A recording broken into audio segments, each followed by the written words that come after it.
Hi, I'm Seth Boustead. I'm a composer. I'm the executive director of Access Contemporary Music, and I'm the host of the podcast Relevant Tones. I'm also one of the pre-concert lecturers for the Grant Park Music Festival. I'm really excited to talk about this program tonight. It's about as eclectic as a musical program can get. I would venture to say that these three pieces have probably never been on a program before, maybe never will be again. So we have in the middle of this program is a piece by Nikolai Rimsky-Korsakov from 1900, and that's sandwiched by two works that are from the 20th century, which is a little bit unusual to do it that way. So the first piece on the program tonight is Taaffe Zwilich's piece, Jubilation, which is from 1996, and then we'll end the program with Morton Gould's Cowboy Rhapsody from the middle of the 20th century. But there is some method to the madness. What all three of these pieces have in common is that all of the composers are genius orchestrators. These are some of the best orchestrational minds around. In fact, with Rimsky-Korsakov, 100 some odd years later, people are still reading his treatise on instrumentation. So we're going to hear the orchestra tonight in all of its glory. Let's start with the Taaffe Zwilich. The piece is called Jubilation. Well, actually, she is a big figure in the 20th century, but you may not know her name. So let me give you a little bit of background on Taaffe Zwilich. She was born in Miami. She was composing music early on, right away. She also played violin professionally. In fact, she played in the American Symphony Orchestra under the great Leopold Stokowski, which must have been an incredible experience. And when I listen to her orchestral music, I often think to myself, I wonder if that experience of having been inside the orchestra as a player is part of why she's such a good orchestrator. She was the first woman to get a doctorate from Juilliard, first woman to win the Pulitzer Prize in music. She was the first composer to ever get the composer chair at Carnegie Hall. In fact, there's kind of a funny story about that, where someone from Carnegie Hall took her to lunch at the Russian tea room and says, we're gonna start this composer chair. And Zwilich is like, great, yeah, that's a great idea. I've got some composers in mind for you. And they said, no, we want you. You'll be the first one. And she did use this amazing opportunity to highlight music of other composers. Some composers, when given such an award, would just kind of bask in their own greatness. But Zwilich is known for her generosity as much as for her musical gifts, which is fantastic. She's written several symphonies, written in every genre possible. Another really fun thing about Zwilich, for me at least, is she's the only living composer, and she's very much still with us, that I know of who was featured in a Peanuts cartoon, which is amazing. She wrote a piece, a piano concerto, inspired by the Peanuts comic strips. All the characters are in there. In fact, I think there's even a musical moment where Lucy's taking the football away at the last moment. And Charles Schulz was so taken by this that he included her in the comic strip. You can see right here that the characters, Linus and Lucy here, are talking about Taaffe Zwilich. So to me, that's amazing. It's just, I mean, many people have won the Pulitzer Prize. Don't get me wrong. That's an amazing thing too. But she was in a Peanuts cartoon. That's absolutely fantastic. So Jubilation was a commission from the University of Georgia in Athens, and they wanted to celebrate the opening of the new Performing Arts Center. And Zwilich says in her program notes that she was really honored to be part of this tradition. This goes back a long ways, this idea of commissioning music or performing music as part of the festivities around opening a new structure. In fact, at the time, she was actually in Athens, Greece, and she muses, what if, when the Parthenon opened, music were part of it? Did somebody compose a piece for the Aeolian harp, to celebrate the Parthenon? There must have been a big deal when it opened. But at any rate, there is a big tradition of commissioning music for important new buildings. And she also says that to her, a concert hall is a place where community comes together. And so she wanted to celebrate that idea of community by celebrating the orchestra. So this is a concerto for orchestra. We know that a concerto is generally a showpiece for a soloist, clarinet, violin, cello, what have you. In this case, it's for the whole orchestra, though, so she shows off every section of the orchestra. And she's also said that oftentimes in her music, what you hear in the beginning, the material that you hear at the beginning, forms the basis for what you'll hear in the whole piece. That is definitely the case with Jubilation. So I want to play a little bit of the opening of this piece right now, and I want you to listen to a couple of things. There is a rhythmic pattern that we'll hear in the brass, very simple, bam, bam, bam, bam, bam, that kind of rhythmic pattern. There's a more mechanistic melodic pattern that's in the winds and percussion right now. It's like a beep, bum, bum, bum, bum, bum, beep, bum, bum, bum, beep, bum, bum, bum. And then there's a more lyrical, languorous melody that comes in the strings. So there's some harmonic things that are important too, but those are harder to hear. So these are the raw material that will become important in this piece. Let's hear the Grant Park Music Festival Orchestra performing.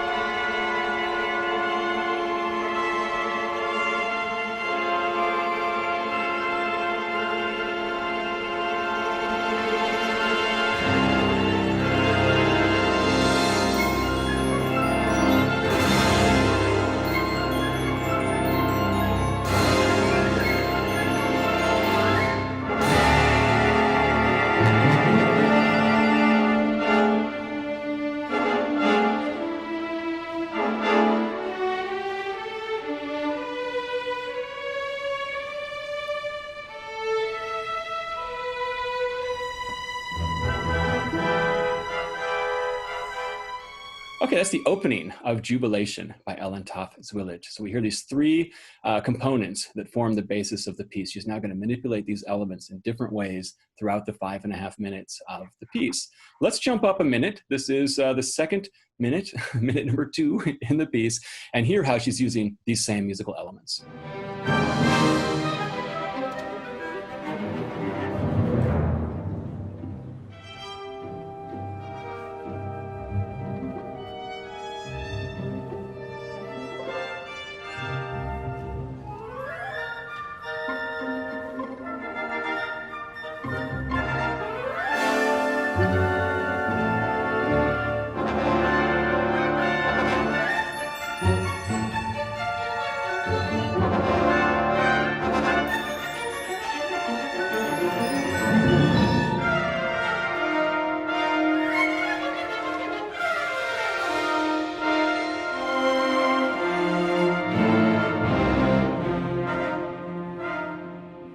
Okay, it's a little bit further in this piece, Jubilation by Taaffe Zwilich. Everything is still there, right? We're hearing the ba-bom, ba-bom, ba-bom, that rhythmic figure that's propelling the music forward. Hearing that still in the brass at this point, hearing that mechanistic figure, and then we're hearing the string melody comes in. It's altered, of course. She's not going to just present it the same way, but nonetheless, it's based on that opening melody in the strings. So for the rest of the piece, the next 3.5 minutes, we're going to hear those elements used in some way. And then, as you would expect for a piece that's essentially a fanfare, it ends in grand style. It's a wonderful piece by Taaffe Zwilich, and that will open up the program tonight. The second piece on the program is the Suite for the Tale of Tsar Saltan. This is by Nikolai Rimsky-Korsakov. This is from 1900. So we're now moving 96 years back in time, moving from Athens, Georgia to St. Petersburg, Russia.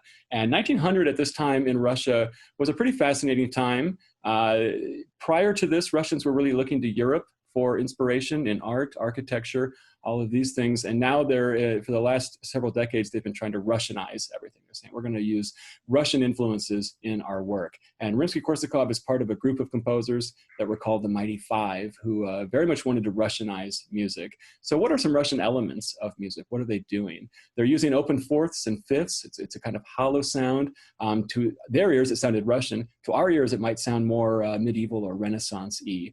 They are very interested in the Orient. They're looking further east to the Middle East, to China for inspiration. A lot of these guys came to St. Petersburg from little villages where they heard church bells. So they're interested in this kind of out-of-tune quality of church bells, and they're interested in utilizing Russian folk melodies and being inspired by Russian folk tales. All of this is in The Tale of Tsar Saltan by Rimsky-Korsakov. So this was originally an opera, and what we're going to hear is the suite. So Rimsky-Korsakov pulled some of his favorite melodies out of the opera, put them together into a suite. This is pretty common. Bizet did it with his opera Carmen, for example. Usually you take the hits and put them together. For some reason, Rimsky-Korsakov left out The Flight of the Bumblebee, which inarguably is the most famous melody that he wrote, certainly the most famous of this opera. But don't worry, we're going to hear it tonight. A lot of orchestras include it between part 2 and 3. And Carlos Kalmar isn't the kind of conductor to withhold musical pleasures. So we're going to definitely hear The Flight of the Bumblebee tonight. But again, it's an opera. It was a setting of a story by Alexander Pushkin to celebrate the centenary of his birth. So Pushkin is an older figure in Russian history. It's a fairy tale, but not a real fairy tale. Pushkin made up the fairy tale. So let me give you a quick synopsis of this fairy tale. It's a winter night. There are three sisters. They're working at their looms and talking. They're talking about the Tsar. And they're saying, if I married the Tsar, this is what I would do. And for some reason, the Tsar is listening. He's outside. I guess this is the kind of Tsar who lurks in doorways and listens to conversations. At any rate, he's listening to them. And the first sister says, well, it's all about food, right? I'm going to cook him this amazing meal. And the second sister says, yeah, I guess. I think it's about linen. I'm going to make him, the highest thread count sheets that there are. It's about linens, fine linens. And the third sister says, you're both crazy. I'm going to give him a son who is the best warrior ever. And the Tsar comes in and says, I'm going to marry the one who will give me the warrior son. So they get married. The other two sisters, not happy about this. Okay, so let's fast forward a couple of months or a few months down the road. The Tsarina is pregnant. The Tsar goes off to war, as Tsars of this time do. And the sisters say, this is our chance. We're going to get our revenge. So they write a note to the Tsar saying that your wife has given birth. It's not a human baby, though. It's a monster. And the Tsar writes back to his people and says, here's what you're going to do. You're going to take my wife and the baby, put them in a barrel and chuck them into the sea. They do it, crazily enough, because he's the Tsar. All of this is insane, needless to say. And they float and they land on a deserted island, which not surprisingly is an enchanted island, but it's an evil sorcerer. Let's see if I can get this straight here. And he's got a city that he's hidden. He's punishing them all. There's a swan that's one of the three wonders in the city. The boy, whose name is Guidon, he has grown up really fast. He's not a monster. He's a handsome, strapping young lad. And he saves the swan in some way. They defeat the evil magician. The city reappears. The inhabitants declare him prince. He's pretty happy for a while, but then he's like, I don't know. I want to get married. No one here is really doing it for me. And I want to find my dad. So she turns him into a bumblebee, hence the flight of the bumblebee. He goes and stings his evil ants, and then he finds his dad. They bring the Tsarina out. The swan says, hey, I'm actually a beautiful princess myself. He marries her. Everybody's happy. So that's the raw material for the suite. And what Rimsky-Korsakov did is he put it in three parts. So the first part that we'll hear, the very beginning, is the Tsar going off to war. The second part is the barrel in C. Then tonight we'll hear the flight of the bumblebee. And then the third part is the three wonders. The three wonders that were in the city were a singing squirrel. I'm not making this up. A bunch of warriors of some kind. And of course, the swan. So let's jump right in. Let's hear how Rimsky-Korsakov sets the Tsar going to war. This is the very beginning of the tale of Tsar Saltan.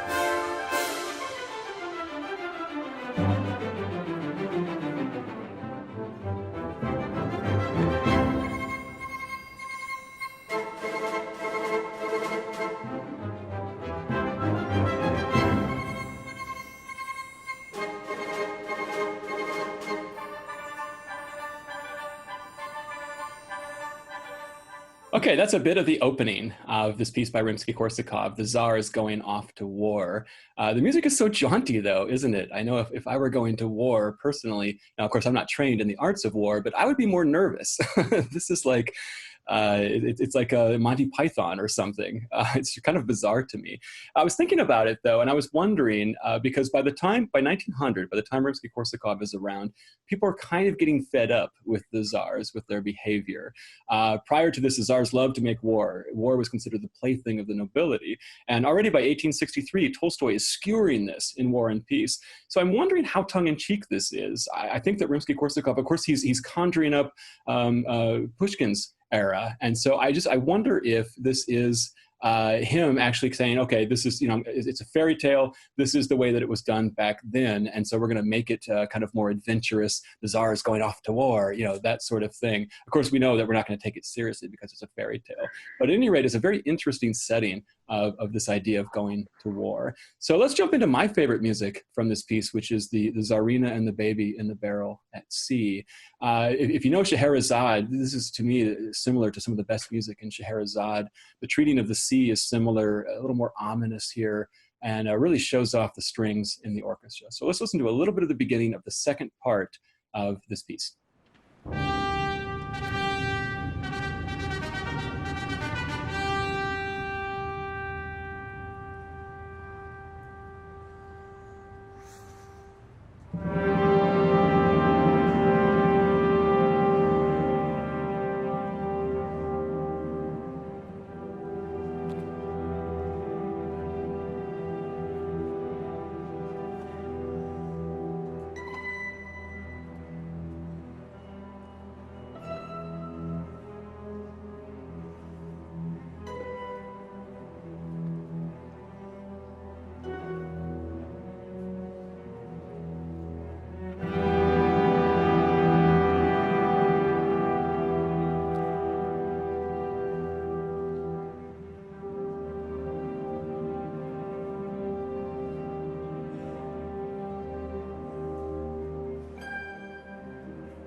All right, there's a minute or so of the second part. Again, these are not different movements, but that is the second part of the suite from the tale of the Tsar Saltan.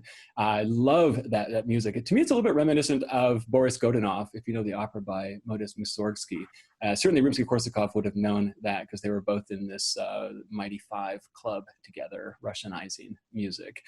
Let's jump now. I'm going to play a little bit of the third part, the Three Wonders. This to me is Rimsky-Korsakov, the master orchestrator, strutting his stuff on the stage. So let's jump in 4 or 5 minutes in to the third part and just check this out. It's fantastic.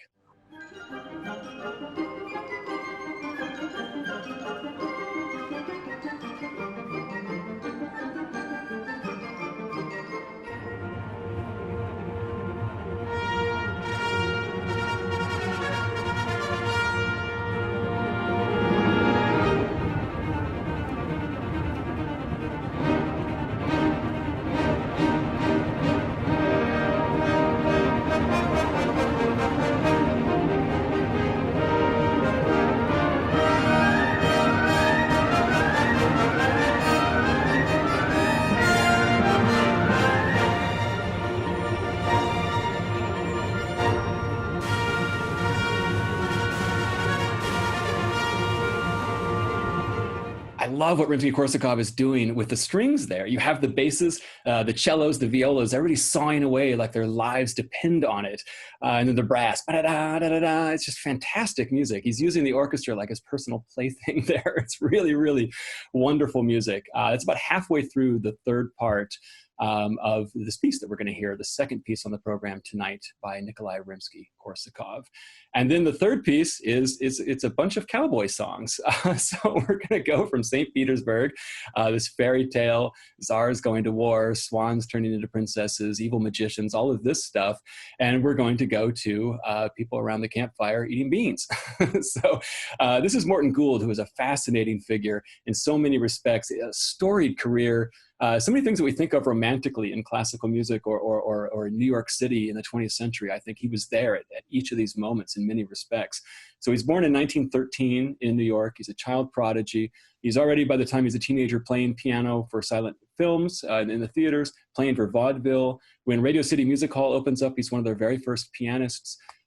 He discovers that he's good at conducting. He's good at almost everything in music. He starts conducting orchestras on nationally syndicated broadcasts. He starts writing for the orchestra. He writes everything under the sun. I mean, for movies, for theater, for the stage, you name it. He was the president of ASCAP for a while. He also won a Pulitzer Prize. I mean, the list goes on. And what I love about Morton Gould is he doesn't really make a distinction between high and low art.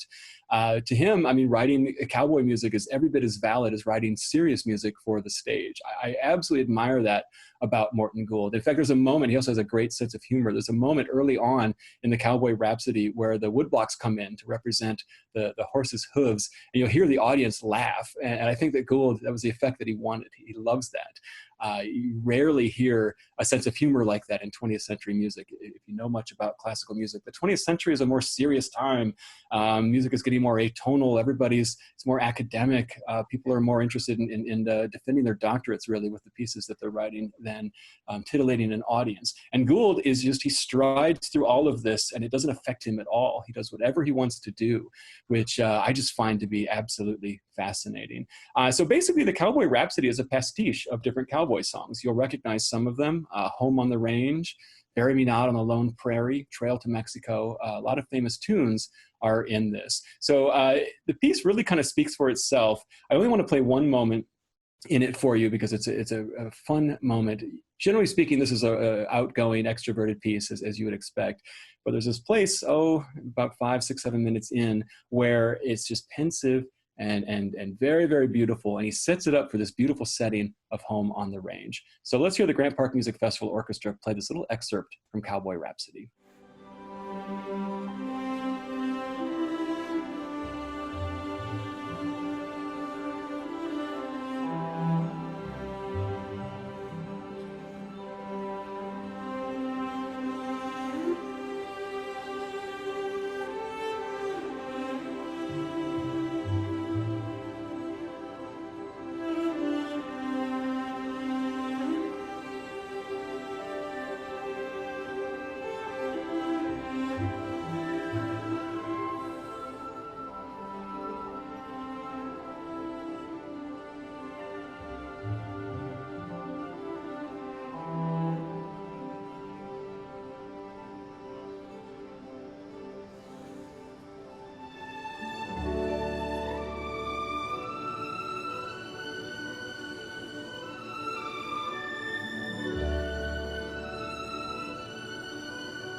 That's an excerpt from Morton Gould's Cowboy Rhapsody. This piece is so much fun. It is a lot of music that is not his, again, these cowboy songs, but he's very, very skillfully interwoven them with his own music. And again, the orchestration is fabulous. There are several tunes in here too that just haunt me, that I can't quite, I know I've heard them, but I can't quite place them. But anyway, you may have the same experience when you hear it. So that's our program tonight. It's a fabulous program, again, showing off the orchestra for all it's worth. I hope that you enjoyed my pre-concert lecture and enjoyed the concert.